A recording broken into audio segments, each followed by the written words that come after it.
Aguas, aguas, aguas. La migra, corra, corra.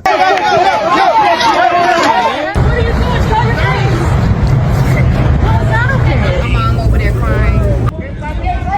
They're coming in strong.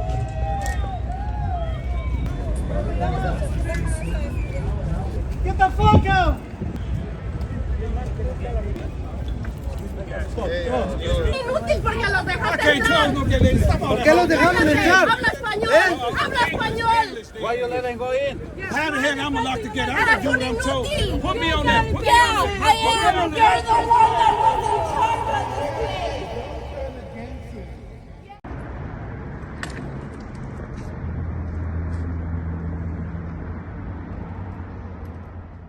I was there when this all went down.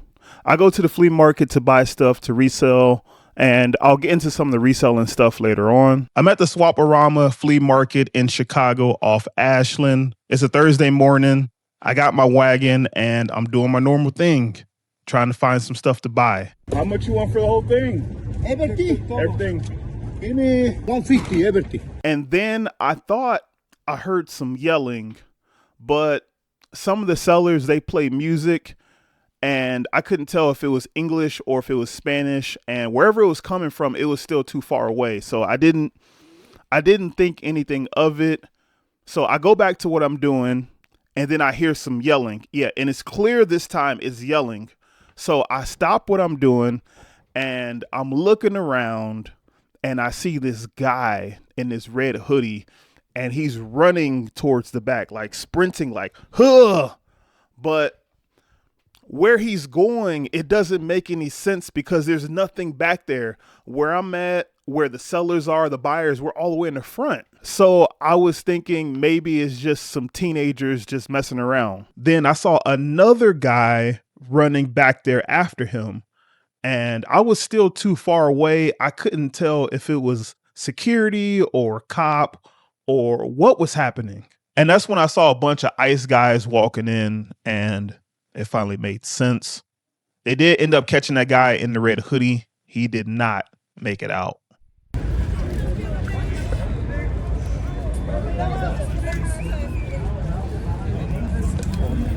Hey, it's crazy, Brody. This is the part of the flea market I thought I would never talk about. On my channel, I put up the fun stuff, the deals, the haggling, the nostalgia. But that day, it was like real life hit. I've been buying from some of these sellers for years. Some of them I know by name. Well, they don't know my name. I mean, nobody remembers my name. But some of them, they give me deals just because they've seen me grind. So to watch somebody get taken away like this, right in front of the table, right in front of everybody, it didn't sit right with me. Whatever words you use to describe them, illegals, undocumented workers, undocumented people, I think people forget that they are still human beings, just like you, just like me. They are just trying to survive, pay their rent, feed their kids, pay for the overpriced car repairs when their car breaks down. It's the same hustle I'm doing. It's just a different lane. Whether you agree with the immigration stuff or not, watching someone's life just flip in 10 seconds right around the holidays, that's tough. ICE ended up taking about 15 people, just one after another. And yeah, they came in deep. It was like 30 to 40 agents, and they came in these unmarked vans, a bunch of minivans, SUVs. It was like a scene out of a movie. You know, people were yelling at ICE. They were screaming for their families. They were asking for answers. Some sellers, they started packing up their stuff to leave. And then finally management came out and told ICE they had to leave. But at that point, the damage was already done. It didn't matter. About a week before this happened, the mayor signed an order, a brand new order that basically would limit where ICE could go and what they can do. There's a bunch of details to this with private and public property, but basically with this flea market, it meant that they cannot go on private property without a warrant. This wasn't enforced at the flea market, and there's a lot of confusion in the aftermath with ICE, and people were upset. So I'll let this play out and you can see their reactions. Nadie venga a vender y no vengan a consumir aquí en la garra ya porque dejan entrar. Recommend that free speech. Free speech is just a matter of Germany. Making fancy parties. This is crazy fuck. Saturday and Sunday, you ain't gotta worry about it. It ain't even gonna be no customers here, girl. If there would be nobody here. This place is fucking rap. I'm going right here tomorrow. I think I'm trying to get this business. I can load my car up. I'm out of here. I'm sick of this shit. This shit, my mom over there crying. I mean, girl, they in SUVs and shit. They ain't comic cars, you know? I mean, look at the shit they're in, you know what I mean? Yeah, but not chasing people across the street for people's shit. Knocking people's stuff over and stuff. They just dump it over. Can't close no get ladies. ¿Por qué los dejaron entrar? Habla español, habla español. Why you let them go in? How the hell I'm locked to get out? I do what I'm told. Put me on that. Put me Yeah, on I that. am. You're the one that was in charge of this place. Don't turn against him, okay? Yeah, I am. I am because he's just standing there. ¡Perros! ¡Lárguense, perros! ICE hitting the flea market. What does this mean for me?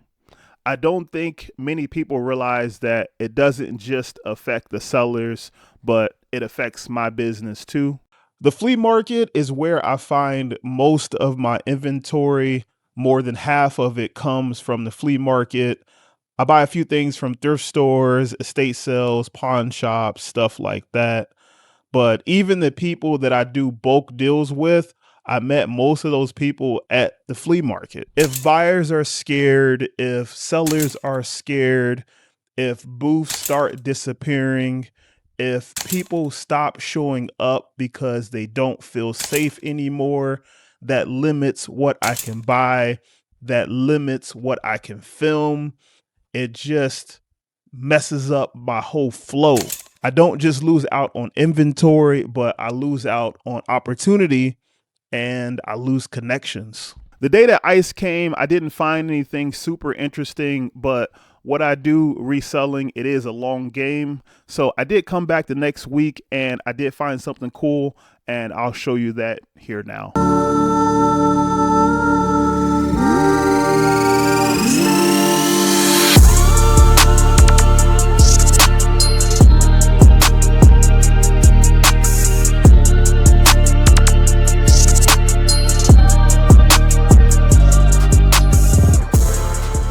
What you got on this thing?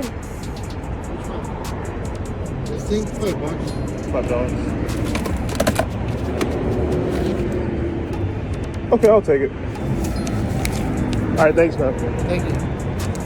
How much does this thing go? I didn't even see it.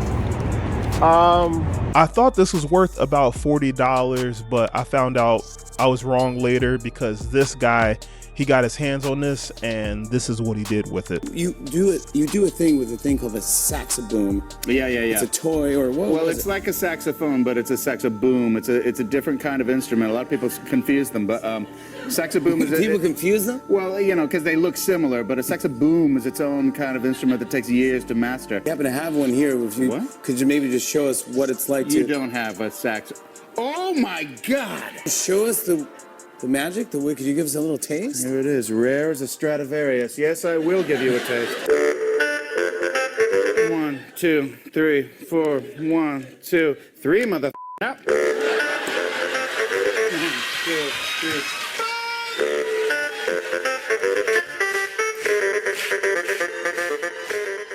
It went from very heavy to very funny, and that just happened to be the way it goes with reselling, at least this time.